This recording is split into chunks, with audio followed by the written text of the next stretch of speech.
Muy buenas. Hoy vamos a meternos de lleno en una ciencia que, aunque a menudo pasa desapercibida, protege a millones de personas todos los días, y lo hace de peligros que ni siquiera podemos ver. Vamos a resolver juntos el misterio de la higiene industrial. A ver, para empezar, lanzo una pregunta. Si pensamos en riesgos en el trabajo, ¿qué es lo primero que se nos viene a la mente? Seguramente una caída, un corte, un accidente de esos que se ven, ¿verdad? Pero, ¿y si el mayor peligro fuera otro? Pues sí, podría ser algo completamente invisible, un vapor químico, un polvillo casi imperceptible, un ruido que te acompaña toda la jornada. Son peligros que no te mandan al hospital al momento, sino que van haciendo mella poco a poco, día tras día, año tras año. Y cuando te quieres dar cuenta, el daño ya es irreversible. Y aquí, justo aquí, es donde entran en juego nuestros detectives. La higiene industrial es precisamente eso, la ciencia que se dedica a anticipar, a identificar y a controlar todos esos riesgos ambientales. Su trabajo no es esperar a que ocurra el accidente, sino evitar que la enfermedad siquiera llegue a aparecer. Vale, ya tenemos a los detectives. Ahora, vamos a ver cuál es su campo de batalla. Se enfrentan a una lista de culpables muy peculiar. Y para entender bien su trabajo, lo primero es diferenciarlo de la seguridad laboral de toda la vida, la que se ocupa de los peligros más obvios. Aquí se ve clarísimo.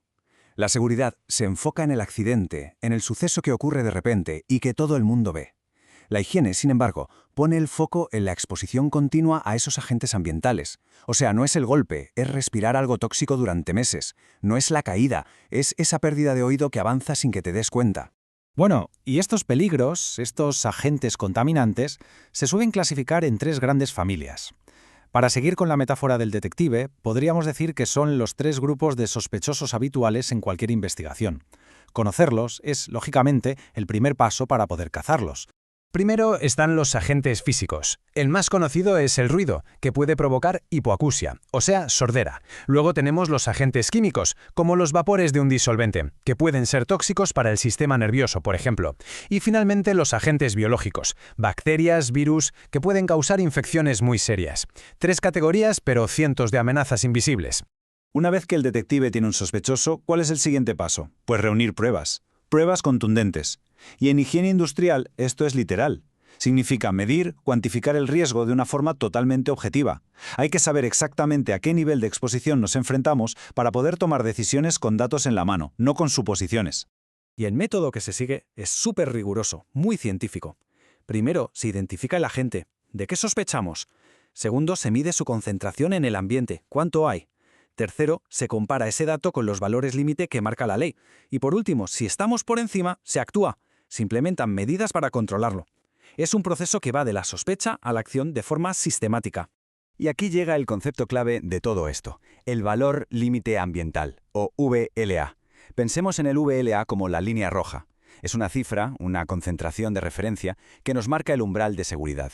Si estamos por debajo de ese valor, la exposición se considera segura. Si estamos por encima, el riesgo es inaceptable y hay que hacer algo ya.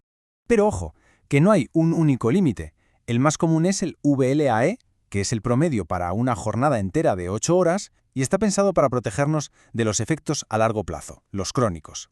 Pero también existe el VLAE, que es un límite para exposiciones cortas, de 15 minutos como máximo. Este sirve para evitar los efectos inmediatos que pueden provocar los picos de alta concentración. Dos herramientas para dos tipos de amenaza diferentes. Venga, vamos a ver cómo funciona todo esto en el mundo real. Dejemos la teoría y vamos a analizar un caso práctico, uno muy típico en la construcción: la exposición a polvo de sílice. La sílice, para quien no lo sepa, es un agente cancerígeno muy conocido que se libera, por ejemplo, al cortar hormigón. Pues bien, nuestro higienista va a la obra. Coloca un equipo de medición en la zona donde respira el trabajador mientras corta el hormigón. La muestra se manda al laboratorio y tenemos el resultado. Una concentración de sílice de 0,17 miligramos por metro cúbico. Esta es la prueba del delito, por así decirlo. Y ahora viene el momento de la verdad, comparar la prueba con la ley. El valor que hemos medido es 0,17, pero es que el límite legal para la sílice es de 0,05. Haced las cuentas, es más del triple de lo permitido. La conclusión es demoledora. El riesgo es totalmente inaceptable. Hay que actuar. Con el caso resuelto, toca implementar las soluciones. Y no se aplica una, sino varias a la vez. Se empieza a cortar con agua para que el polvo no se levante. Además, se acopla un aspirador directamente a la herramienta para capturar el polvo que se genere. Y como refuerzo, se obliga al uso de mascarillas de alta eficiencia. Se ataca el problema por varios frentes. Pero cuidado. Implementar soluciones no es aplicar medidas a lo loco. Hay una estrategia, un orden de prioridades para que sean lo más eficaces posibles. Y esto nos lleva a la fase final y quizá la más importante, la jerarquía de control, que se representa muy bien con una pirámide. Y esta pirámide resume una lógica aplastante. Lo más eficaz siempre es eliminar el riesgo de raíz. Si no se puede, se intenta sustituir por algo menos peligroso. Si tampoco, se aplican controles técnicos, como un sistema de ventilación. Y solo al final de todo, como última barrera, llegan los equipos de protección individual. Es mucho más inteligente eliminar la fuente del problema que ponerle un parche al trabajador. Vamos a detenernos un momento en esa última capa de la pirámide, la que suele ser la más visible, pero en realidad es la menos efectiva, la protección individual. Los equipos de protección individual, los famosos EPI, son absolutamente vitales en muchísimas situaciones, pero es fundamental entender por qué son el último recurso. La clave es esta. Un EPI, ya sea una mascarilla, unos guantes o unas orejeras, no elimina el peligro. El peligro sigue estando ahí, en el ambiente. El equipo solo protege a la persona que lo lleva, y solo si lo lleva puesto y lo lleva bien. Por eso es la última línea de defensa, y nunca, nunca la primera solución en la que pensar.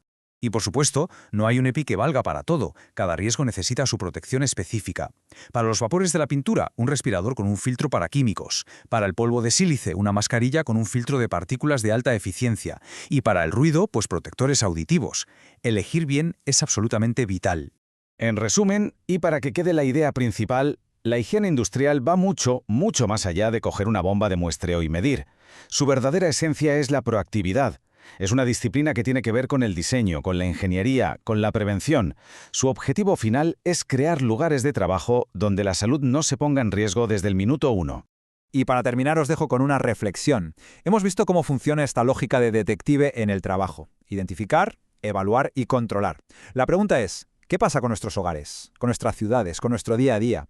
Si aplicásemos esta misma lógica, ¿qué peligros ocultos podríamos encontrar y, sobre todo, cómo podríamos empezar a controlarlos? Ahí lo dejo.